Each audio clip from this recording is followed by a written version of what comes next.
Let's start with this. So what are sources saying about the decision that Prince Harry and Meghan Markle made to step down as senior royals?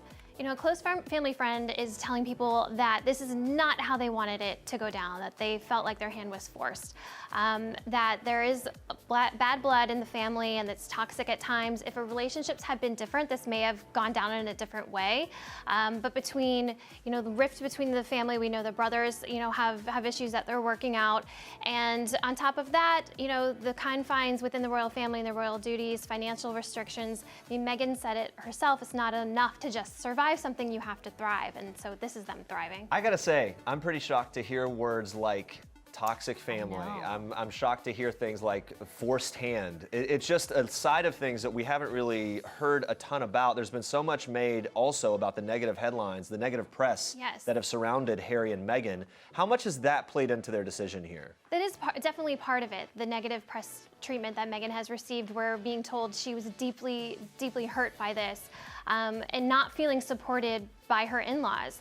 We know that Meghan and Harry have felt like outsiders within the family, so that on top of the negative press treatment made them feel really alone. But don't you agree, I mean, just to say something that we are always talking about on the royal record, every royal is subject to negative press. So that's not something that's in other words, it makes sense that there's way more to it than just negative press, because that comes with the territory. It does come with the territory, but if you take a look at the treatment, if you just really look at the difference between the treatment between Kate and Meghan, it's very clear. You see that the tone in the coverage is completely different. It's shocking. You'll see that you'll go back to headlines with Kate cradling her bump and they're praising her, and then Meghan and they're saying that she's trying to get attention. It is really nuts when you look at the they'll find a negative spin on anything, and so they really kind of felt like their hands were tied. They're not able to speak out directly against it. They couldn't turn to the family necessarily for support or comfort, so this is them stepping out on their own. Yeah, now the Queen has responded, but on Monday the Queen held a summit at Sandringham with Prince Harry, Prince William, Prince Charles. So what do we know about that? Was there a decision that was made? What did they talk about? Yeah, so this was held in the library at Sandringham, which is the Queen's country home, and it was just a 90-minute discussion. And within that time, it sounds like a lot of discussions were taking place leading up to this. This was a time for them all to get together in one room, Charles, Queen, William, and Harry, and just sort of lock down the details of what they were going to likely release to the public and just sort out a few more things. So Meghan was supposed to call into that meeting and be part of it. She ended up not doing it. Why did that happen? What do we know about those circumstances? We had heard from sources that she would likely be calling in. We know she's in Canada, where she went back to be with Archie, is where they left him with a friend when they went back to England to make this announcement.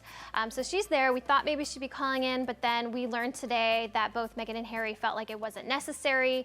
It's likely they had discussed things in great detail, and I'm sure they were in touch during the day and throughout, but she didn't need to call in for this specific meeting. Yeah, and then the Queen released a statement where she said that the royal family, they're supportive of Harry and Meghan's decision to start life as a new family. But what are royal insiders saying about that statement? That this is a historic statement, unprecedented, that they haven't seen something this personal from the Queen in decades, not really since Princess Diana died and she released an emotional statement. We never really get that. We never really hear phrases like, my family and I. So it was deeply personal, a little sad, to have her say that it wasn't really the outcome she would have preferred. So it was a personal and an emotional one, very rare. Well, and I think from the public's perspective and the royal watching perspective, it's like, hey, she's talking about her grandkids here. This is something, undoubtedly her heart's breaking to some degree, that there would exist a situation in which they would want to leave. What happens next?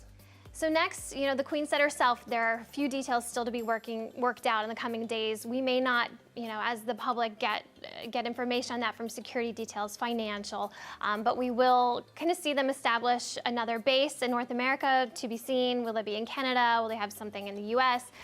So wait to see that. And then, we're hearing that there is a lot of anger there, but as a whole, they all want to work out these rifts for different reasons and start to heal. So hopefully we start to see some of that happening. We'll definitely see Harry and Meghan start venturing out, and we'll see them take their charity, this year to new levels, and we'll see what happens with Archie too. And yeah. It'll be interesting to see what all happens. We'll obviously be tracking along with every step of the way and keeping you informed. In great detail. Thank you so much for coming, Erin. And for more of Harry and Meghan, pick up a copy of this week's People on newsstands Friday.